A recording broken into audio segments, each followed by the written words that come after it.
Okay, this is lesson 4.1, 1 and 2 variable data. This is the first lesson in Unit 4. Now, Unit 4 does end with an assignment. However, at the end of the course, we'll be making an exam survival guide for the purposes of writing our exam, and part of our culminating is an exam survival guide. So, while the survival guide isn't of the utmost importance for this specific unit, keeping one throughout the unit would actually help you at the end of the course when it's required that you have the material for the survival guide from this unit to build in as a part of your exam survival guide. That being said, we're going to start the unit off with a lot of terminology. One place for that terminology, or one useful place for that terminology, would be on a survival guide. But it is very important right now that we do understand what these words mean. So we're going to start with the word variable. Variable is any unknown value or attribute that can be measured.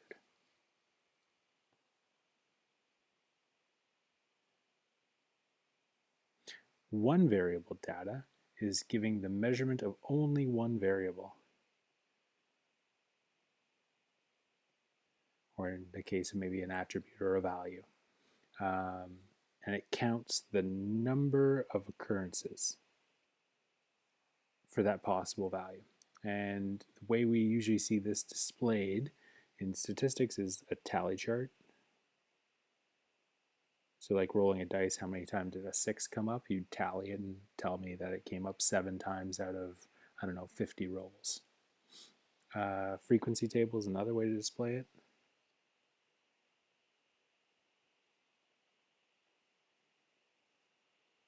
Bar graph or pie chart. All ways to display frequencies or counts.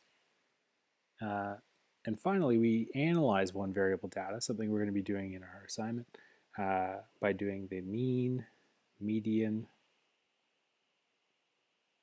and mode. Those are our measures of central tendency. And then there's measures of spread like range, variance, and standard deviation that you did in grade 11. But that's how we analyze one variable data. Two variable data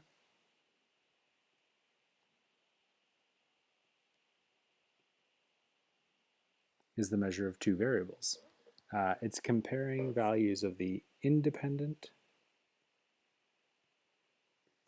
and the dependent. And we're looking for a relationship between the independent and the dependent. Does the change in the independent variable cause a change in the dependent variable? Does the dependent actually depend on the independent variable? And we display this as table of values, order pairs. So it'd be like a point. So if you're doing like shoe size and height, you might say someone has a size 12 shoe size and they're 6'2". The ordered pair for that would be 12, 6.6, not 0.2, but 6 foot 2 inches. And finally, a scatter plot. It's where we could graph our order pairs. Two variable data is analyzed using correlation. We look for any sort of regression, linear regression, nonlinear regression. We're going to look further into those in our next unit. But we are going to run some linear regression in this unit. That just means a line of best fit. Back to mean, median, and mode. We discussed those before. Mean is the one that's the average, and we looked at that in our review unit. Median is the middle number of our sorted data, so sorted lowest to highest, and mode is the one that most commonly occurs. Finally, when you're looking for a relationship in two variable data, you might be measuring something called correlation, and that's just showing the strength of the relationship between two variables. And we're going to explore that more in our assignment. So let's look at some situations here. So we have two situations. We're going to ask ourselves, what information is being measured, how would we display it, and how could we possibly analyze it? But we're not going to do those three. What we are going to do, though, is we're going to look to see if this is one or two variable data. So let's take a look. NOAA researches annual hours of sunshine in Canadian cities. Now, we have two things here. It says annual hours of sunshine and Canadian cities. However, since the only numeric that we're actually going to be exploring is hours of sunshine, this is only a one variable example.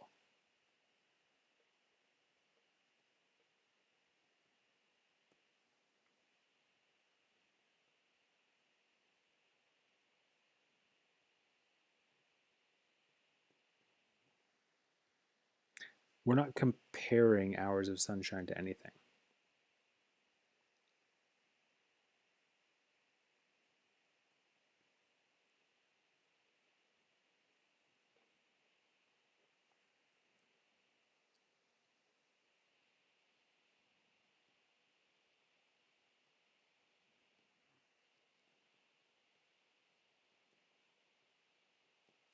Now, if it said NOAA researches annual hours of sunshine at different latitudes or longitudes, then you would be comparing hours to where the city or where the place is. And then you could say, hey, we're comparing hours to latitude or hours to longitude.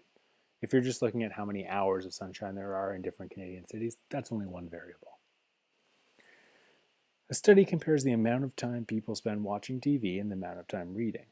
Now, in this example, the first one we had just hours of sunshine. In this one we have watching TV and time reading. We actually have two variables.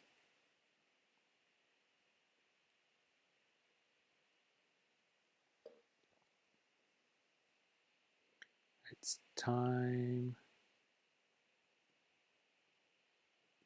watching TV and time reading.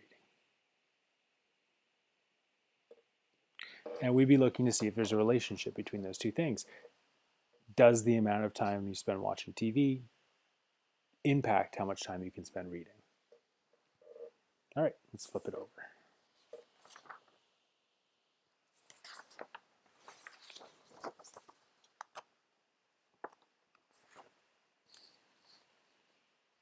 When looking at data, there's actually three different types of data.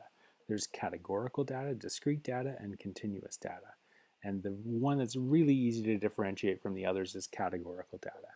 Non-numerical just means words. So if we have words as a part of the data set, so for example, if you were looking at people's shoe sizes and then you also recorded what brand of shoe they were wearing, the brand of shoe would be an example. So we could say like shoe brand.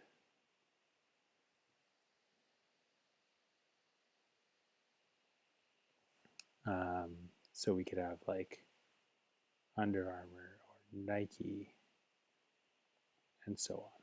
They're word entries. Discrete data is something that can be a specific number, something that you can list and count. So, for example, that could be like shoe size, because when we have shoe sizes, we got small shoe sizes, but we also have like 11 and a half, or 12, or 12 and a half. We can count all those shoe sizes. They go up in half size increments. Continuous data is number data that can have any value. So that would be something like foot length. If you were measuring someone's foot length, it could be like, I don't know, 12.15 inches. Or it could be like 9.375 inches. The point is that depending on how accurate your tool of measurement is, it could really be any number. The more exact the tool you're measuring with, the more exact foot length you can actually have. So these are all about shoes, but 3 different types of data: brand, size, and actual foot length. So why did I tell you about the different types of data? Well, because when we're talking about displaying different types of data, uh, each different type, categorical, discrete, or continuous, has a specific display. Some of these you'll be familiar with. Bar graph, for example, is great at displaying one variable data. It just tells you how often one of the entries occurs. So if we remember a bar graph, it would look something like this. But the key is here, here, here, we have spaces. And up the side, we have frequency. So it's how often something occurs. So if we were talking about, say, categorical data and shoe brand, we could say we had 2 people with Under Armour shoes, we had 5 people with Nike shoes, we had 6 people with Reebok. It would just display how many of each option there were, and there's spaces between. If it's discrete data, we could say this is the display of the shoe sizes. This is 2 people having size 11.5, 5 people having size 12, 6 people having size 12.5, and 3 people having size 13 on the basketball team, for example. And again, we have spaces between the bars. The reason we have spaces between the bars is because they're not connected. A pie chart is another way that we can display categorical data, and you might be familiar with a pie chart. 1, 2, put 1 there and divide here. So we've got, say, 1, 2, 3, 4 pieces of this pie, and let's again say, because it's for categorical data, this is for our shoe brand. And we could have the amount or proportion of the pie is representative to how many people actually have that response. A histogram is much like a bar chart, a bar graph. It displays frequencies as well.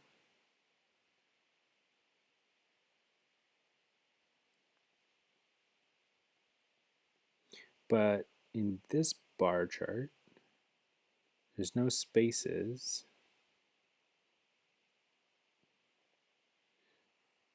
Between the bars.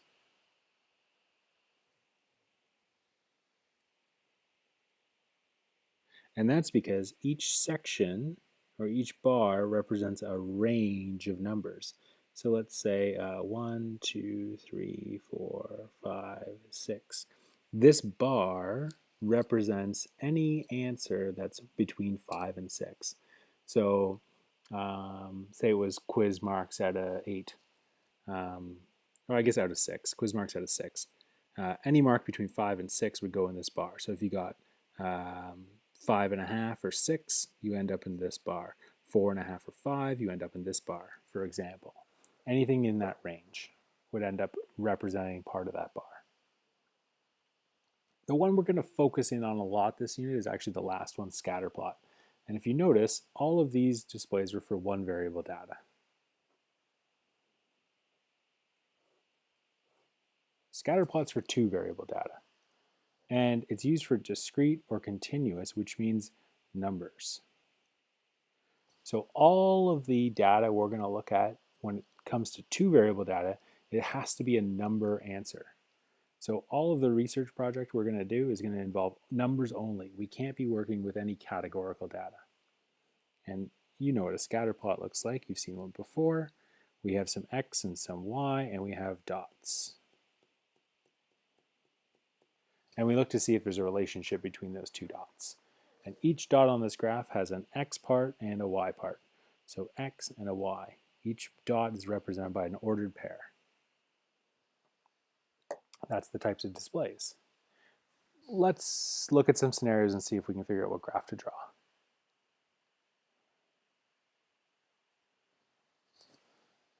What graph to draw basically comes down to whether it's 1 or 2 variable data and what type of data we're looking at.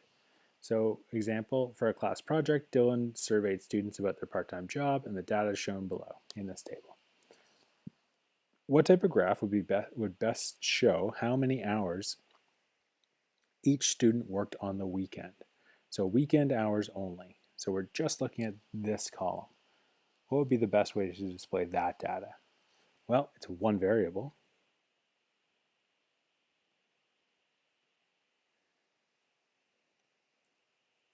Weekend hours.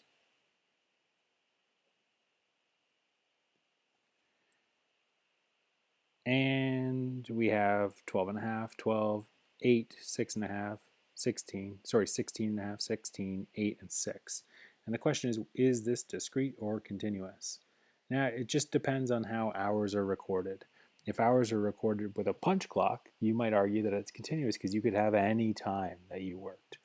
But if you only receive shifts in half-hour shift increments, and you can count what your shifts are, and that's what you get, whether you're there for an extra 5 minutes or 4 seconds, it doesn't matter. Your shift was 8 hours, you get 8 hours.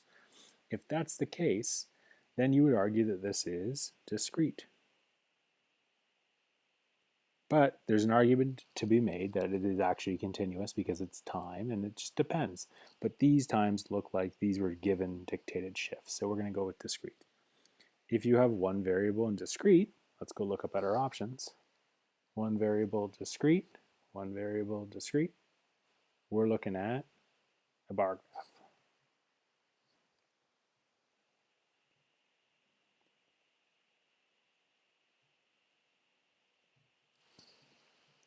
And B, what type of graph would best show a possible relationship between weekday and weekend hours?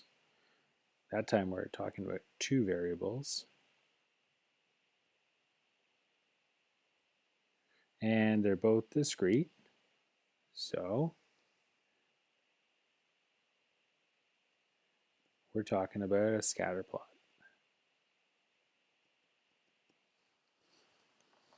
All right, that's it for our first lesson in Unit 4. Thanks for watching, and I'll see you in Part 2.